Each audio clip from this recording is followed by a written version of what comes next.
Merci de toujours prendre le rendez-vous informatif sur Sauta FM. Au menu de l'actualité, les candidats à l'examen du certificat d'études primaires CEP 2024 planchent depuis ce matin sur toute l'étendue du territoire national pour le premier examen blanc. Une composition qui va durer 4 jours et sur place ici à Malanville, nous avons fait le constat du démarrage effectif dans 2 centres de composition. Précision à suivre. Pendant ce temps, les apprenants de Karimama, eux, sont confrontés à plusieurs difficultés. C'est le fruit d'une enquête réalisée par Loukman Routiou. Restez donc des nôtres pour en savoir davantage. Mesdames, Messieurs, en notre santé, on parlera de l'insomnie, ses causes et conséquences sur la santé humaine. Et ce sera avec le médecin coordonnateur de la zone sanitaire Malanville Karimama, Dr Olukuku Olukoni. Mesdames, Messieurs, voilà pour l'essentiel en titre. Merci de bien vous installer pour le développement. Sauta Midi Magazine, le point de l'actualité de la journée sur ta radio. Sauta FM, c'est maintenant et tout de suite. Démarrage des examens blancs du certificat d'études primaires CEP sur toute l'étendue du territoire national. C'est ce mardi 21 mai 2024 au plan local ici à Malanville. Ils sont au total 316 candidats inscrits dans le centre de l'EPP Malanville Centre. La composition se déroule comme prévu. C'est la confirmation nous donnée par Gilbert Godot, chef centre de l'EPP Malanville Centre. Je vous invite à suivre un extrait de ses propos. Dans notre centre ici, ça a été effectif. Déjà à 7 heures, presque tous les candidats ont répondu présents dans le centre de composition. Sans oublier aussi les autres acteurs, à savoir les surveillants, les correcteurs, les secrétaires du centre présents. Nous avons fait l'accueil, installé les candidats dans les salles, vérifier la présence avant le lancement officiel des épreuves qui a démarré à 8h30 par l'épreuve de la compréhension de l'écrit que nous appelons communément lecture. En termes de statistiques, le centre de Malanville Centre a un effectif de 316 candidats, dont 173 garçons et 143 filles inscrits. Mais aujourd'hui, on a constaté qu'il y a 3 absents, dont 2 filles et un garçon. Saisissant notre canal, Gilbert Godot, chef centre de Malanville, revient ici pour prodiguer quelques conseils aux candidats et parents pour éviter surtout des incidents pouvant empêcher les candidats à terminer leur examen. On l'écoute. Les candidats, nous leur demandons d'être à l'heure parce que le calendrier a prévu des heures de démarrage pour qu'ils ne soient pas en retard. On demande aux candidats d'éviter des jeux brutaux en ces derniers temps-ci parce que ce n'est pas évident qu'un candidat qui s'est blessé peut toutefois continuer l'examen. Donc au niveau des parents, nous demandons à nos chers parents de veiller sur la santé de nos candidats, savoir ce qui peut leur donner comme mets et aussi leur permettre de dormir sous moustiquaires imprégnés, histoire de ne se faire pas piquer par les moustiques. En termes d'amélioration, un seul examen blanc, pour nous, ça ne suffit pas. Pour les petits enfants, ça ne suffit pas. Si on peut passer à 2, ça va aussi permettre aux titulaires des classes de CM2 de faire beaucoup de réglages avant l'examen proprement dit. C'est une doléance. Si à l'avenir, ça peut passer à 2 examens blancs, ça nous ferait beaucoup plaisir. Du centre de composition de l'EPP Malanville Centre à celui de Tacitedi, le constat est le même. Tout se passe sans anicroche, à part quelques cas d'absence signalés. Nassis Boton Dovonon est le chef du centre de l'EPP Tacitedi. Dans notre centre, nous avons 3 salles de 36 candidats et 7 salles de 35 candidats. Le total, ça fait 173 garçons, filles 180. Total des inscrits, ça fait alors 353. Après passage dans les classes, nous avons constaté au total 11 absences. Déjà à 7 heures, les candidats sont déjà répartis dans leur salle. C'est à 8h30 qu'on a commencé la lecture. L'écrit dure normalement 2 jours. Donc aujourd'hui et demain, en tout cas, ça dépend. Ça peut finir dans la matinée comme dans la soirée. Le pièce, là, c'est sur 2 jours aussi. On fait jeudi et vendredi. Si on finit le pièce le jeudi, là, le vendredi, on peut être avec les enfants pour commencer vraiment et les remédiations nécessaires à apporter à chaque candidat. Cet acteur du système éducatif profite pour laisser le message que voici aux parents ainsi qu'aux candidats. On écoute une fois encore Nassis Boton Dovolan.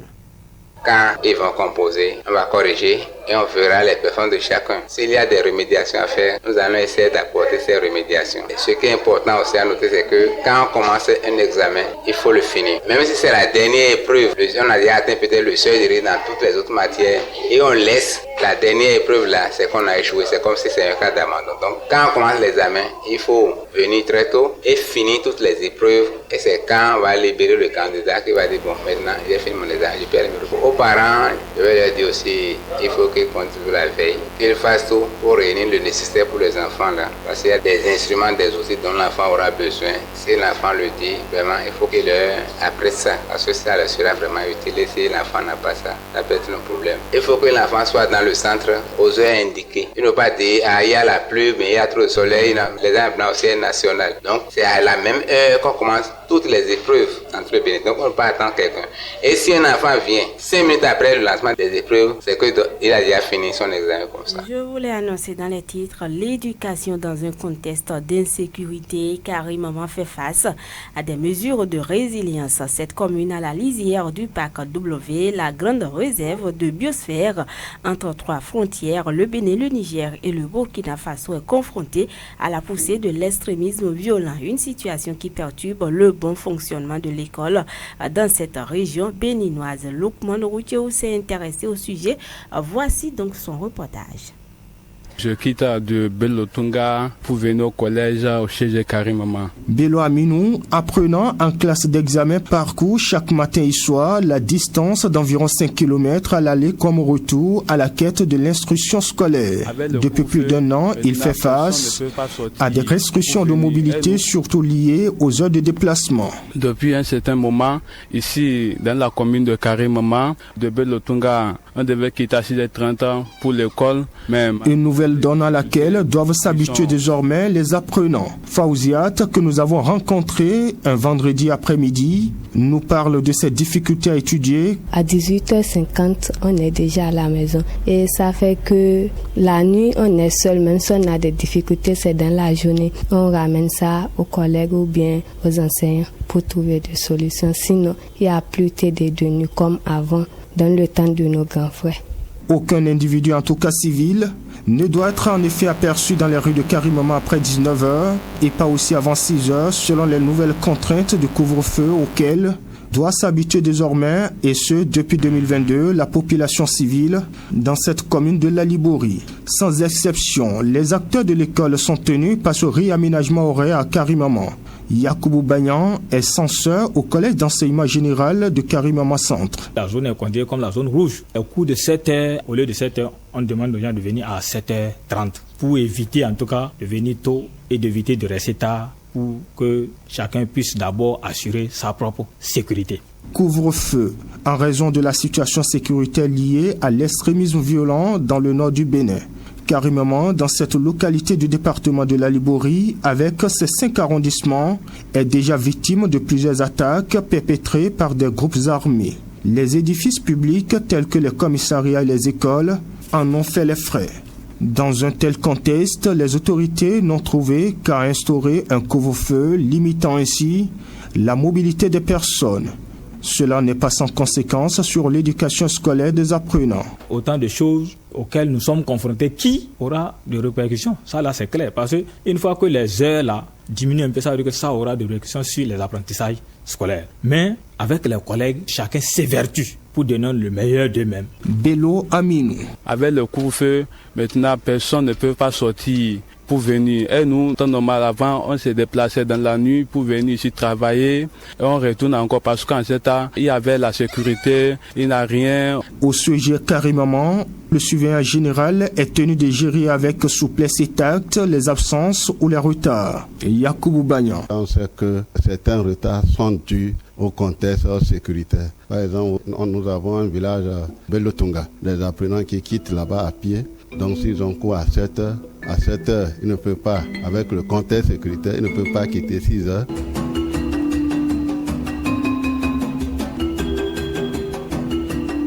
How are you? Fine, thanks. And you? Very fine, sit down.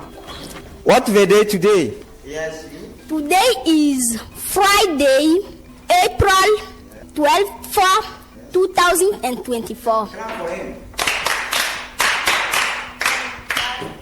Dans cette classe du premier cycle, cette ambiance cache bien l'empressement de l'enseignant et de ses apprenants à se séparer avant le coucher du soleil. Ceux qui finissent le cours de 9h, on ne peut pas les laisser jusqu'à 9h pour les libérer. Or, ils ont à parcourir 5 km à pied, moins de 2 km pour ceux qui sont à Goruberi et à Maman Sipel. Est-ce que ça vous crée des fils à retordre, vous les suivez?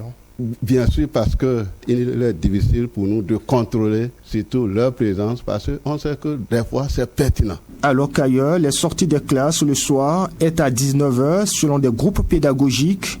Ici, à Karimama, pas question de traîner les pas au risque de s'exposer. Sur le terrain, certains établissements n'ont pas pu ouvrir à cause de la menace sécuritaire. Akara et Garbekwara, deux localités dont les écoles ont été récemment attaquées et incendiées.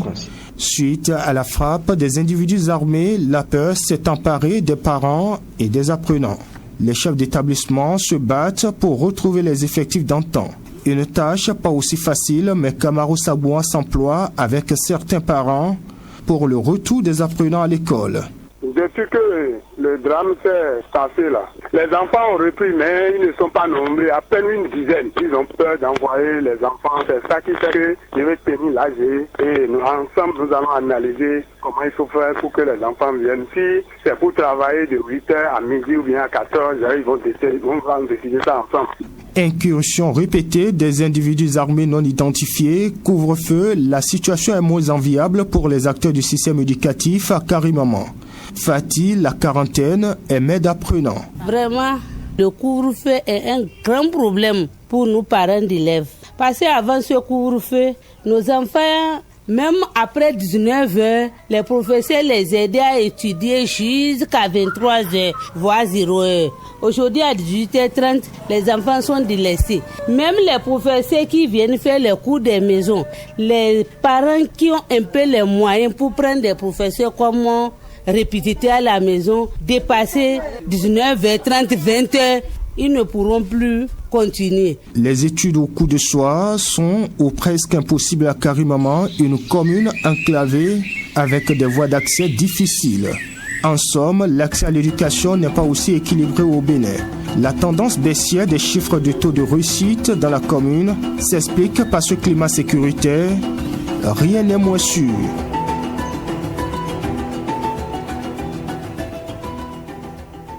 Merci à Loukman Roucho pour ce reportage. Mesdames et messieurs, on va marquer une courte pause avant de revenir pour la suite de cette édition. Sota Info Midi, le point de l'actualité sur ta radio.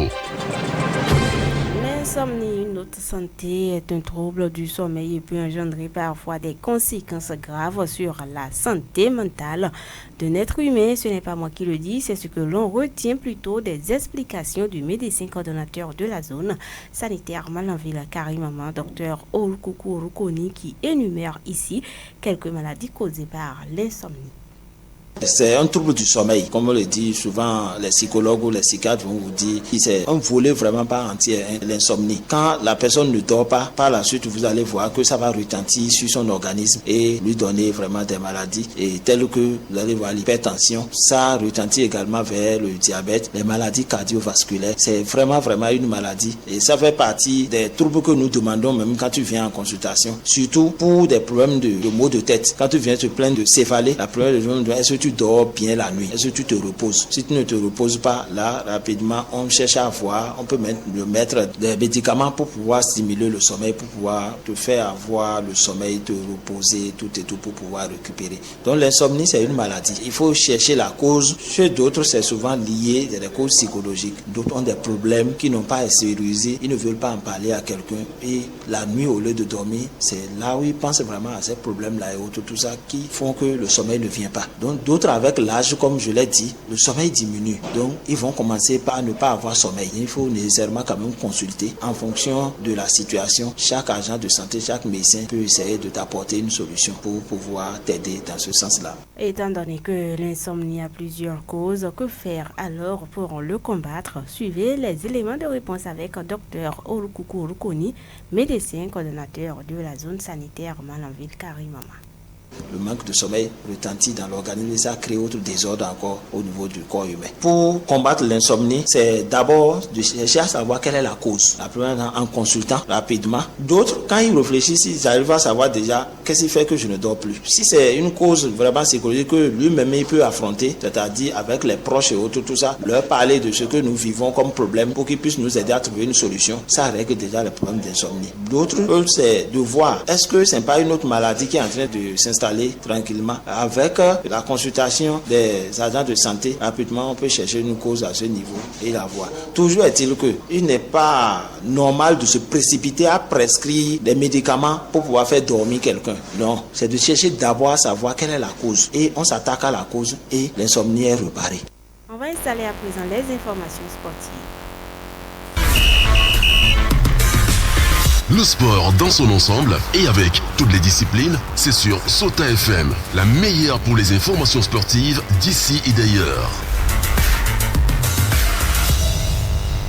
Bonjour. Bonjour Pierrette Akouva, bonjour aux amis du Curon. Les informations sportives, c'est avec vous, championnat de football féminin de première division 2023-2024. Que retenir, Bruno Gagri? Effectivement, Pierrette Akouva, la saison 2023-2024 du championnat national féminin de football de première division, très prolifique et riche et rebondissante. Il faut noter que Remondissant s'apprête donc à clore définitivement son chapitre ce dimanche 26 mai 2024 à Grand Popo par la grande finale entre Ainovi FC et Elite FC. Pierrette Akouva, au thème d'une saison très brillante, la formation de Ainovi termine en tête de la poule A avec un bilan très élogieux de 42 points obtenus en 17 matchs, dont 13 victoires, 3 matchs nuls et une seule défaite. 31 buts marqués contre 7 encaissés, soit la meilleure attaque et meilleure défense de la poule A. L'équipe de Porto-Novo croisera donc les crampons avec l'équipe Elite AC de Parakou, également leader de la poule B, qui se présente avec un bilan impressionnant de 32 points obtenus en 13 rencontres disputées, dont 10 victoires, 2 nuls et également une seule défaite de 22 buts marqués contre 7 concédés. Une finale très prometteuse et justement à voir absolument qui oppose deux belles équipes ayant respectivement dominé leur poule avec la meilleure attaque et la meilleure défense, a également le but encaissé qui de Ainovi FC de Elite AC succédera la Sam Nelly pour le titre de champion de première division féminine 2023-2024 réponse après donc la finale. Par ailleurs, en deuxième division, Tambou FC d'Adjara, première au classement de la poule A, définira l'équipe d'Adjafa qui arrive à la première place à la poule B ce samedi 25 mai 2024 à partir de 15h, stade Omnisport 2, Grand Popo, Pierrette Akouva. Éliminatoire de la Coupe du Monde féminine, les moins de 17 ans, et vous nous dites que le Maroc, Bruno Gagri, a écarté l'Algérie et poursuit l'aventure. Oui, c'est bien dit Pierrette Akouva. Les matchs retour au troisième tour des éliminatoires de la Coupe du Monde féminine zone Afrique sont lancés ce vendredi, donc depuis le vendredi 17 mai 2024. Le Maroc est allé jouer au stade Salem Mebouki de Raïba. L'équipe algérienne au thème de la rencontre, ce sont donc les protégés du coach Younes Rabi qui ont confirmé leur domination en déposant de leur adversaire par 4-0, tout comme au match aller. Cela n'a pas été donc sans Chen Bourki, Nazira Hazon, auteur de chacune d'un but, et Lina Mokar, auteur d'un doublé. Très rapidement, cette performance permettra aux Lioncelles d'Atlas, j'y arrive, de qualifier pour le prochain dernier tour des éliminatoires de la Coupe du Monde féminine U17. Elle affrontera en double confrontation Pierrette Akouva, l'équipe de la Zambie. Ce sera justement le rendez-vous à partir du 7 et 14 juin prochain. Ce sera tout pour ces quelques nouvelles glanées en matière de sport. sport. Merci beaucoup à vous, Bruno Gakli. De nos frontières à présent, David Labo, bonjour. Pierrette Apovo, bonjour. Au Togo, installation de la nouvelle Assemblée nationale inaugurant la 5e République. Effectivement, Pierrette Apovo, la nouvelle Assemblée nationale du Togo est très largement dominée par le parti du président Faure Gnassingbé.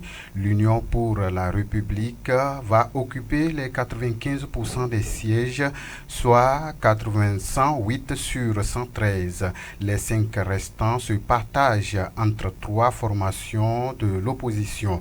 L'Alliance nationale pour le changement, l'Alliance dynamique pour la majorité du peuple, et l'Alliance des démocrates pour le développement intégral. Des résultats officiels contestés par certains opposants qui ont dénoncé des intégralités dans la foulée du scrutin.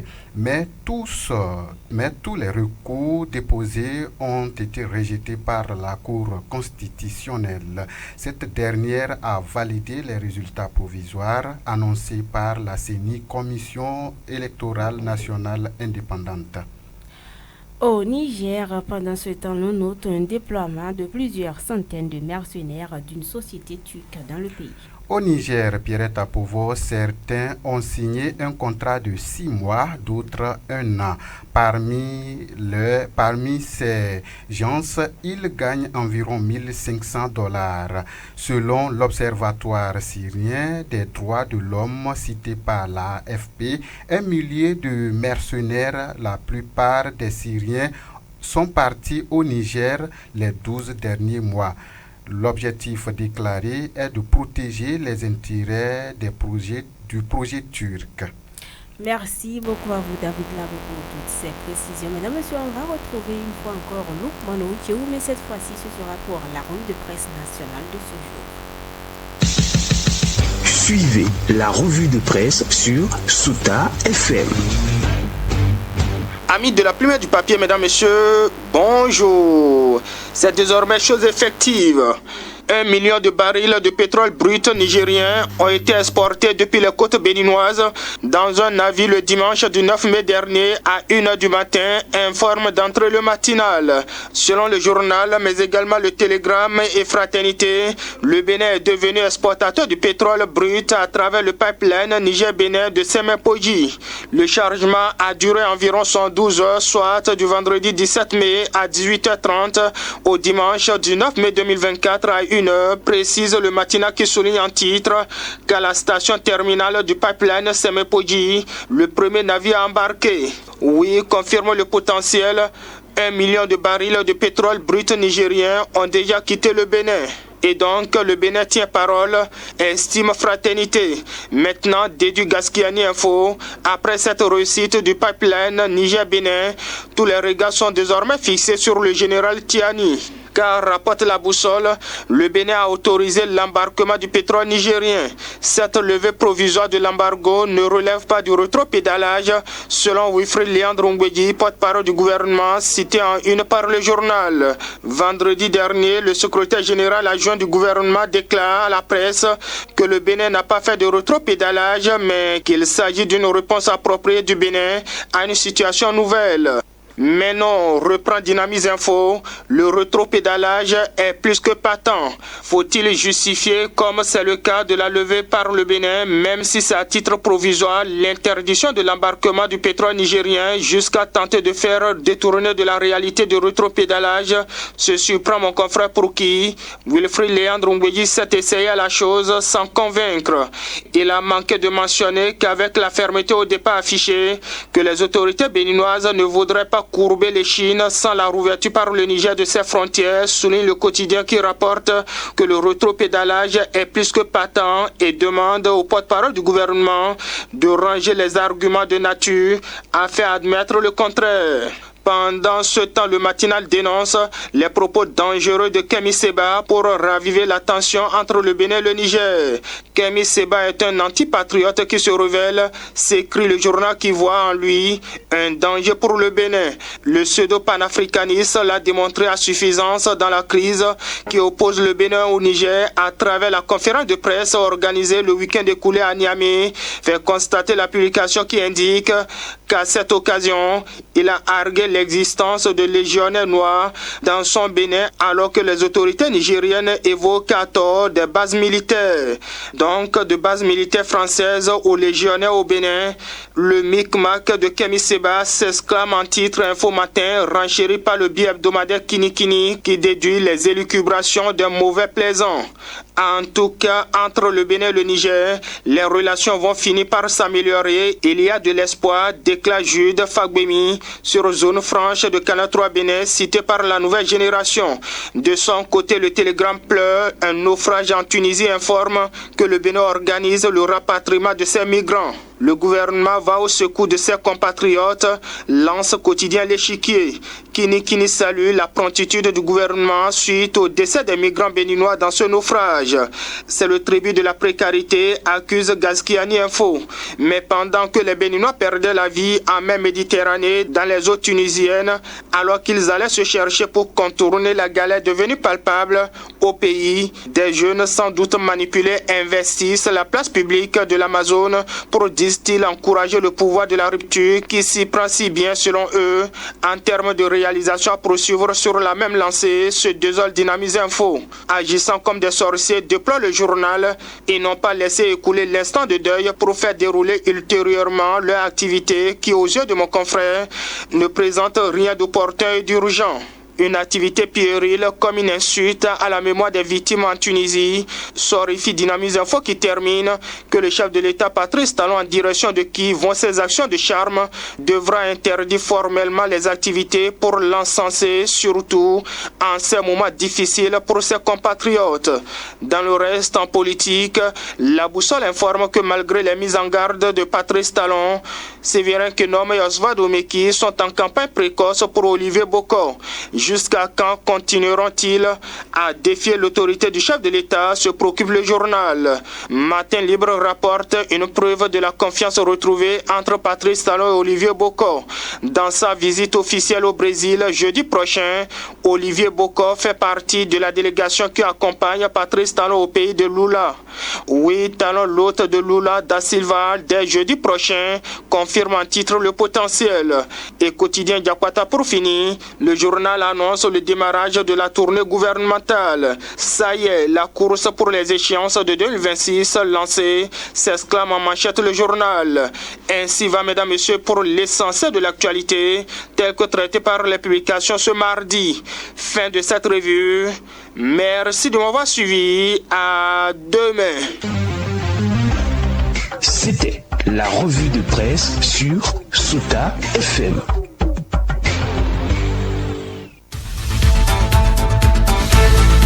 Mesdames, Messieurs, ce sera également tout pour cette édition. Merci de nous avoir suivis. Je suis Pierrette Pauvre. Devant ce micro, j'ai bénéficié de la collaboration technique de Aboubakar Doko. À l'édition qui s'appelle Aminou Dosso. Bon après-midi à chacun et à tous. C'était Sota Midi Magazine, le rendez-vous informatif de la mi-journée sur Sota FM, la radio de l'espoir. Merci pour votre fidélité. Dans la Liborie, la différence